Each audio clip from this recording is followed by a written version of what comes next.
Salam sejahtera tuan-tuan, puan-puan yang dihormati dan dikasihi sekalian. PRU 15, saya akan berusaha menangi hati pengundi Sungai Buloh. Kenyataan timbalan pengurusi Barisan Nasional Datuk Seri Muhammad Hassan bahawa Parlimen Sungai Buloh sebagai kawasan selamat bukanlah tiket kepada Khairi Jamaluddin untuk bersenang-lenang. Khairi yang dicalonkan di kerusi itu pada pilihan raya umum ke-15 berkata, beliau tetap akan menggiatkan usaha bagi memenangi hati pengundi di kawasan berkenaan. Saya akan berusaha sungguh-sungguh dan jumpa pengundi untuk kempen, InsyaAllah, katanya kepada pemberita selepas menghadiri program penerangan COVID-19. Beliau mengulas kenyataan Muhammad Hassan semalam yang mengikis dakwaan tindakan parti meletakkan Khairi di Parlimen Sungai Buloh sebagai pembunuh karya politik Menteri Kesihatan itu. Sebaliknya, beliau berkata kerusi yang merangkumi 70% pengundi Melayu itu adalah kerusi amat selamat. Khairi sebelum ini memaklum Parlimen Sungai Buloh yang ditandinginya bukanlah kawasan putih atau kelabu, sebaliknya kawasan gelap gelita. Berikutan itu, Khairi yang mengakui beliau sebagai calon underdog berjanji tidak akan membiarkan parlimen yang dipegang oleh pembangkang sejak 3 penggal yang lalu itu akan jatuh ke tangan mereka buat pertama kali keempat. Selasa lalu, Presiden UMNO Datuk Seri Zahid Hamidi mengumumkan Khairi yang juga penyandang kerusi Rembau sebagai calon Parlimen Sungai Buloh, manakala PKR pula sebelum ini mengumumkan pencalonan timbalan Ketua Penerangan satu parti itu, Datuk R. Ramanan.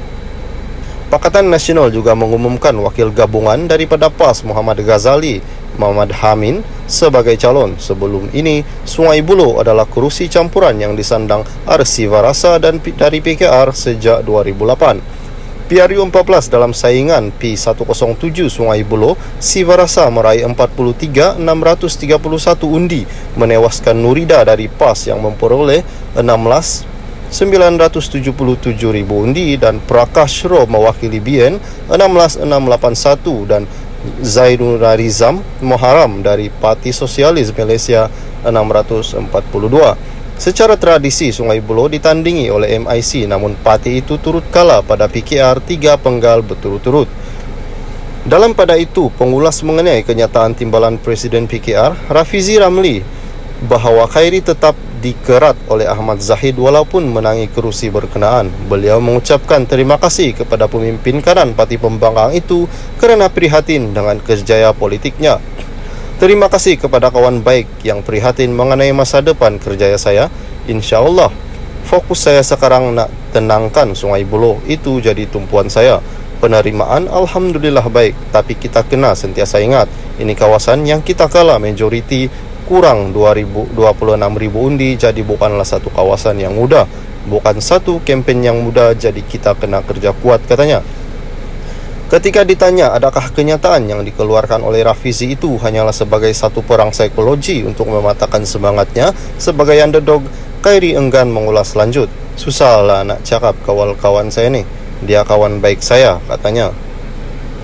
Salam sejahtera tuan-tuan, puan-puan yang dihormati dan dikasihi sekalian. PH yakin sapu bersih kerusi parlimen di KL, kata Rafizi.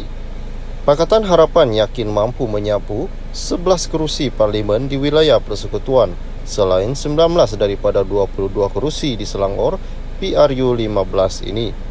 Timbalan Presiden PKR Rafizi Ramli berkata pihaknya turut menjangkakan PH bakal melakukan kejutan besar di Negeri Sembilan selain berpotensi memenangi 13 hingga 15 kerusi di Johor. Beliau berkata bacaan itu diperoleh berdasarkan kajian syarikat tinjauan awamnya Invoke Malaysia dengan mengambil kira situasi semasa. Mengulas lanjut, katanya beliau, sokongan di Negeri Sembilan terhadap PH adalah lebih baik berbanding PRU 14 pada 2018. Sebanyak 10 kerusi parlimen sedia ada di wilayah persekutuan. Kita akan berjaya bertahan dan kalau kena cara boleh sapu bersih semua 11 kerusi. Di Selangor ditambah dengan perpecahan dalam UMNO, Tan Sri Nur Omar menangis setiap malam digugurkan pertahan kerusi Tanjung Karang. Saya tidak bimbang, kita dalam keadaan baik untuk menang 19 hingga 20 kerusi. Sementara itu di Negeri Sembilan, Daripada gaya sekarang, negeri itu sedang mendahului. Kalau ada kejutan besar, ia akan datang dari Negeri Sembilan, katanya pada ceramah Mega Ayu Malaysia Kita Boleh di Sini malam tadi. Pada PRU 14 4 tahun yang lalu, PH berjaya membentuk kerajaan dengan majoriti muda apabila meraih 113 kerusi yang disumbangkan daripada gabungan parti PKR Bersatu DAP dan Amanah. Namun pentadbiran PH hanya mampu bertahan selama 22 bulan sebelum ia digantikan dengan kerajaan PN yang dibentuk hasil daripada langkah Sheraton 2020. Pada masa sama, Rafizi juga calon comeback to Parlimen Pandan. Berkata beliau turut mengingatkan timbalan Presiden UMNO Datuk Seri Muhammad Hassan supaya berhati-hati kerana Rembau bukanlah kerusi selamat buat bekas Menteri Besar Selangor 9 itu. Beliau berkata strategi Barisan Negeri iaitu Nash BN meletakkan Menteri Kesihatan Khairi Jamaluddin di Sungai Buloh, Selangor bagi beri laluan buat ahli Dewan Undangan Negeri Adun rantau itu dikhawatiri boleh makan diri. Jadi Tokmat hati-hati, Rembau tak selamat.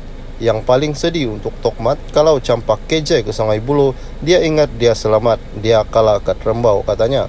Rafizi berkata bagi Perak, Presiden PKR Datuk Seri Anwar juga calon Parlimen Tambun sedang berusaha merampas semula negeri yang berjaya dibentuk selepas PRU 14 namun turut tumbang selepas langkah Sheraton. Selain itu, gelombang sedia ada perlu ditambah baik untuk PH meraih kerusi di Melaka, katanya. Salam sejahtera tuan-tuan, puan-puan yang dihormati dan dikasihi sekalian. Sehari selepas pengumuman iaitu penamaan calon pembukaan tirai PRU 15, Rafizi sudah bersuara kembali seakan tidak puas hati. Yang berbunyi, tunggu pendedahan kepincangan PN Isnin nanti, kata Rafizi. Timbalan Presiden PKR Rafizi Ramli memaklumkan akan mendedahkan lebih banyak kepincangan dan rasuah yang berlaku sepanjang pentadbiran Perikatan Nasional selama 30 bulan pada Isnin ini. Beliau yang juga calon Parlimen Pandan mendakwa peluru yang akan dilontarkan Isnin ini membabitkan kepincangan didalangi UMNO Bersatu dan PAS yang terpalit dengan rasuah bernilai bilion ringgit. Mereka asyik cakap keburukan 22 PH mentadbir, tetapi saya ada banyak peluru untuk didedahkan minggu depan, katanya. Kenapa nak tunggu minggu depan? Sebab saya nak bagi mereka tidak tidur malam. Saya tidak ada apa-apa dengan pendedahan, jadi beginilah saya akan bully mereka. Biarkan Muhyiddin, Tan Sri Muhyiddin Yassin dan Zahid Hamidi fikir apa yang nak keluar ini, katanya ketika berucap pada ceramah Mega Ayu Malaysia Kita Boleh di Sini. Ogos lalu Rafizi mendedahkan berhubung isu projek kapal tempur pesisir LCS oleh Tentera Laut Diraja Malaysia dengan beberapa dakwaan. Antaranya, Bonstead Naval Shipyard Sendirian Berhad menerima dokumen sebut harga daripada Naval Group yang dikenali sebagai DCNS sebelum surat lantikan LOA Kerajaan Malaysia.